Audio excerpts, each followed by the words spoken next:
Lakini kwa hapo tulipoanzia tunatamani kufahamu Dr. Lick, tunamuona bingwa mpya akipatikana au ni wale wale tu ambao tunazungumzia wamekuepo kwa miaka yote?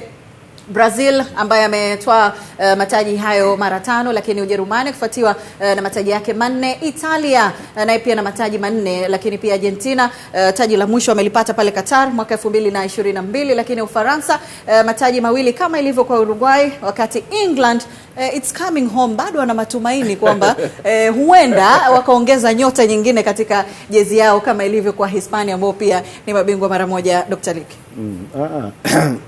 ni vigumu sana ni vigumu sana kufikiria kwamba atapatikana na bingwa ambaye hayupo hapa. Italy muondoe kwa sababu Italy wana matatizo. Hii ni World Cup ya 3 wanakosa mfululizo. Kiasi cha kwamba sasa hivi wanafikiri ni mkosi gani ambao umewakuta.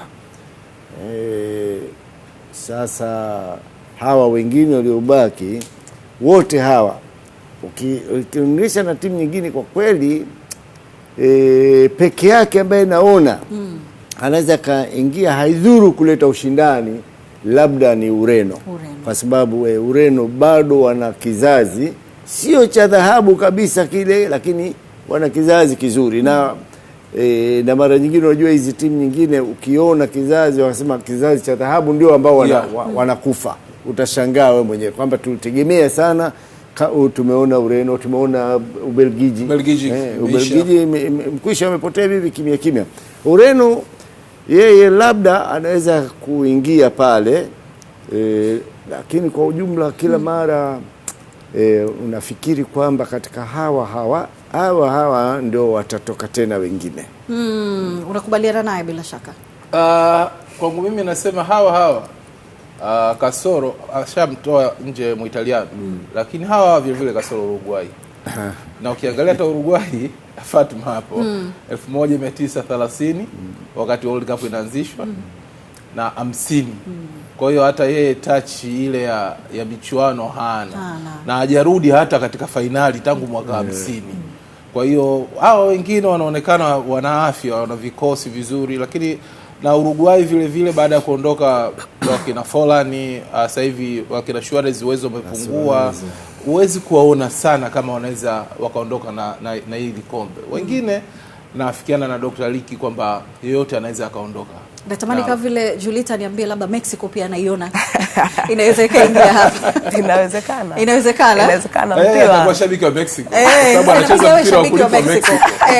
Lakini pia tumegusia kwamba miji 16 inatumika kuandaa finali za msimu huu ambapo mataifa hayo matatu yamegawanya, lakini katika nchi ya Mexico tunazungumzia Monterrey, lakini pia Guadalajara, Mexico City ambapo leo mechi ya ufunguzi ndio inachezwa. Hiyo inatukumbusha mwaka 1970, inatukumbusha mwaka 1986, lakini pia na sasa ni 2026. Tutakuja kuweka mkazo hapa kwenye Mexico, hususan kwenye mji huo wa Mexico. Lakini Canada, taifa lingine hilo, kuna Vancouver pamoja na Toronto, miji hiyo miwili, lakini Marekani yeye ndiye anavunja rekodi miji mingi zaidi, kwa maana ataandaa finali hizo za kombe la dunia. Edo. Na of course hii ni mara ya kwanza sio nadhani kwa michuano kufanyika katika nchi 3 tofauti.